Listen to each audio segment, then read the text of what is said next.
Hello all. I thought I would wrap Canada Day with a review of a really bad 1977 science fiction movie made in Canada, Starship Invasions, with Christopher Lee, Robert Vaughn, um, Helen Shaver, Daniel DeLon, Pilon, Victoria Johnson, Doreen Lipson, Sherri Ross, and Kate Parr. And this was written and directed by Ed Hunt. Filmed, a lot of it was filmed here in Toronto. Though also I think they used some other places in Canada for some of the scenes. It's a pretty bad movie, but and it's funny. Leonard Maltin, when it first came out, said it's the special effects were the worst he'd seen since Plan 9 from Outer Space.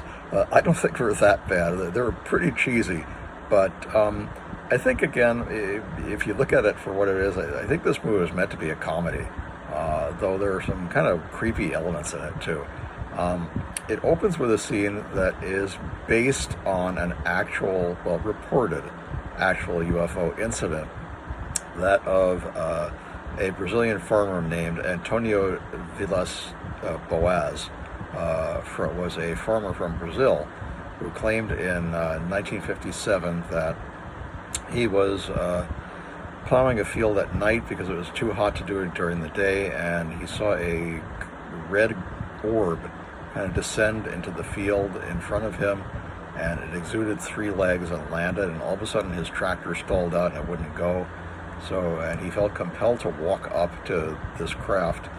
He was grabbed by three 5-foot-tall beings in some kind of silver space suits of some sort. They were small and humanoid, and they didn't speak. They communicated by chirps and clicks, and led him into the interior of this spaceship, where he was given he was stripped naked and covered in some kind of an orangish gel.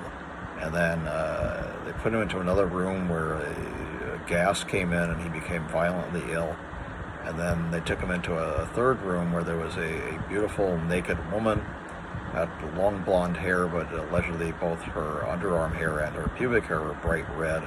And they made love, and then she pointed upward like this and pointed to her belly like she was going to have her baby up in the stars, not on Earth. Didn't speak. And then they let him get dressed again, and they took him on a tour of the rest of the ship.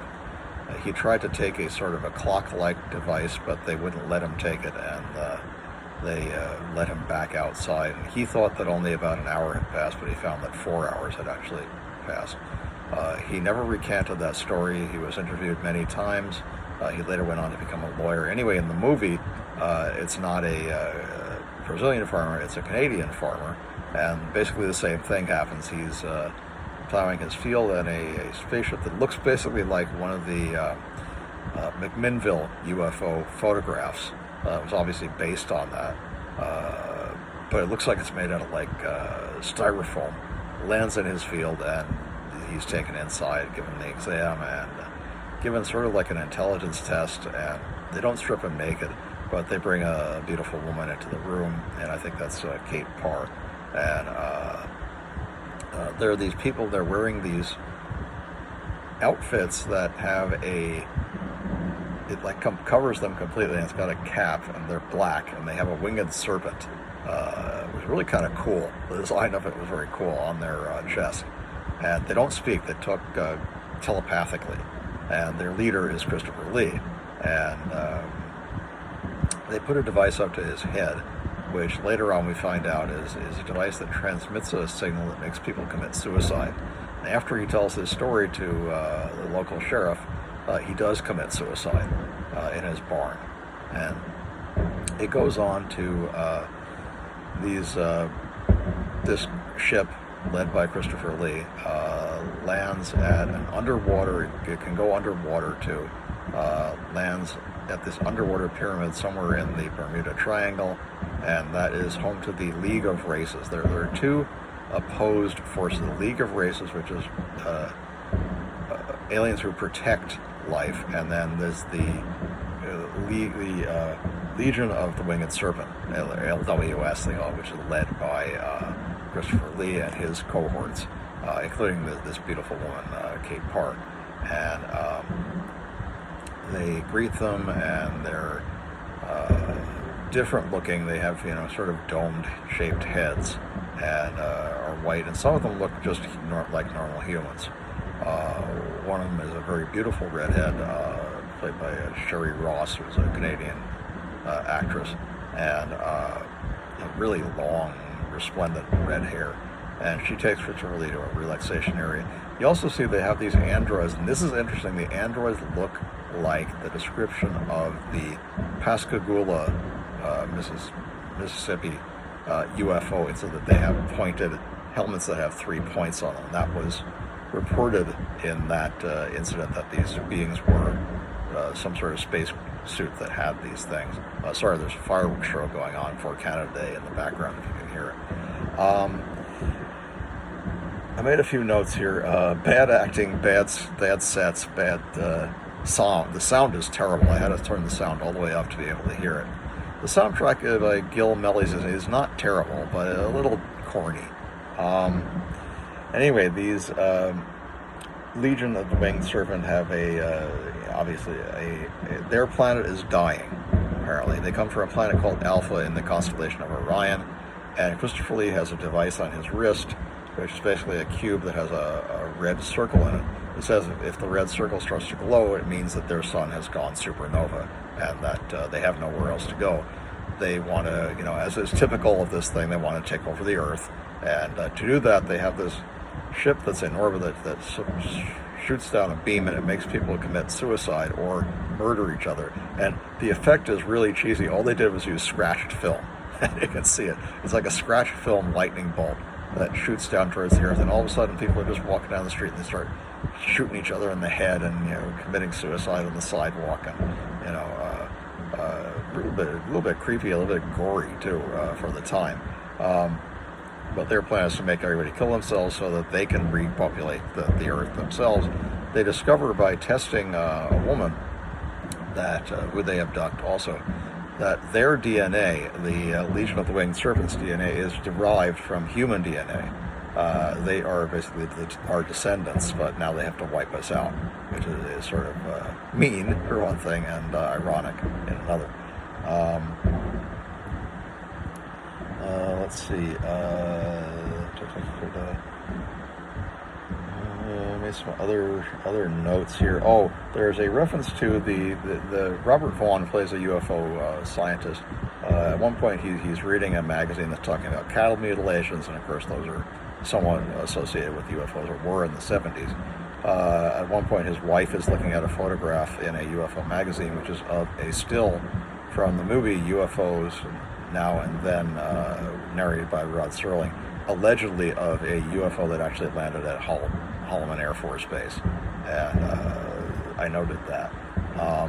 There's a reference to the good aliens, the League of Races, are from Zeta Retuculi, and they said, "Did you see our map?" That's a reference to the Betty and Barney Hill abduction case, where under hypnosis Betty drew a map that she said that they showed her on the spacecraft that was illuminated, and it had different planets in it, and some of them had solid lines connecting them and some of them had dotted lines. And the alien leader allegedly told her telepathically that the solid lines were places they visited often, the dotted lines were expeditions. She said, "Well, where are you from? Which one is your home world?" And they said, "Well, where are you on the map? Can you tell us?" And she said, "No." He said, "Well, if you can't tell us where you are, how can we tell you where we come from?" But she later drew this map and gave it to an astronomer named Marjorie Fish, who plotted out the nearest local stars to the sun that were similar that were K3 yellow dwarfs like the sun. And the nearest ones that made sense for there were two double stars on the map, and those she thought were their origin point, and that turned out to be a system called Zeta Retuculi that has two yellow dwarf stars in it. So that's a reference to that, which I thought was probably deliberate. There's some funny stuff in here. There's the League of Races ship is damaged, and by battle with the LWS ships, and they have to make repairs, and they recruit Robert Vaughn to help them, and they knock out his wife and they take him aboard. They say, "Can you find us a computer expert?" He says, "Yes, I know one." He has a friend who I think is Daniel Pilon, and they go get him and pick him up, and he takes them to a place in downtown Toronto where they go and pick up some spare parts from a computer laboratory, basically, and they're primitive, like printed circuits. This is, again, 1977. They didn't have sophisticated computers, and they go on board their spaceship, and Daniel Pilon fixes the damaged computers, and then they're going to have to do battle with the LWS spacecraft because they're coming and they want to take over the Earth, and so they get into this protracted battle. At one point, they tell them that in order to outmaneuver them, they're going to have to hook their brains up to these little headsets that will accelerate their thought processes. And they need Pilon to do mathematical calculations, and they need Robert Vaughn to do astronomical calculations so they can outmaneuver and flank the ships. And they attach these headsets. Again, that may be a reference to headsets that were allegedly found in the crash at Roswell. And they can never figure out how to use them. But then they do this, and they're again. Daniel Pilon is using a pocket calculator, a big clunky old like Texas instrument that had 500 buttons on it. And he's just pressing it, very, very rapidly to do these math. Now, I thought that was really hilariously funny. In retrospect, I guess it was okay at the time. Now it looks like really silly, and the space battles are terrible. They're just whenever a ship disappears, it just glows orange and vanishes, and really cheesy, bad special effects. Light beams that curve. Light doesn't curve. That's not something that happens. And also, anyone will tell you a laser is actually a very bad space weapon because anything can divert them. Missiles are much more better. You fire a missile in space, it's going to go where it's directed because there's nothing acting on it.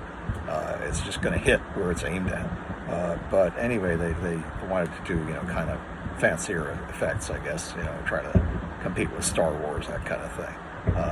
Very bad, very cheesy. The effects look like something out of a bad Doctor Who episode, and the sets are shaky. The League UFOs are inflatable balloons, and they look like inflatable balloons. And like I said, the scenes inside the underwater base are actually pretty cool. The underwater pyramid. One of the things they also said, the reticulans tell, one of them was very tall, and it's a woman, tells Robert Vaughn, whose character name is Alan Duncan. They tell Professor Duncan, they tell him that they built the pyramid 10,000 years ago. Then eventually we will learn why they built the pyramid. They never explain that in the movie. Though they wear pyramids on their uniforms, and they have a whole pyramid motif. The headsets have little pyramids on the corners when they put them on their heads. And also they cure a heart attack that Daniel Pilon has with a medical device that plants a little white pyramid on his head, and then he's okay. Cures his heart attack somehow. They don't explain any of that, how they do this stuff. So anyway, like I said, it was made in Canada, and it was distributed by Warner Brothers and Starship Invasions. Christopher Lee does his usual good job, even though he doesn't speak at all. Well, they speak, but they're only speaking telepathically, so his mouth doesn't move, but he obviously recorded the dialogue. He always did a good job, no matter whether he had like the crappiest movie in the world. You can always count on Christopher Lee to give a great performance. My grade for this would be probably a D or a C minus at best.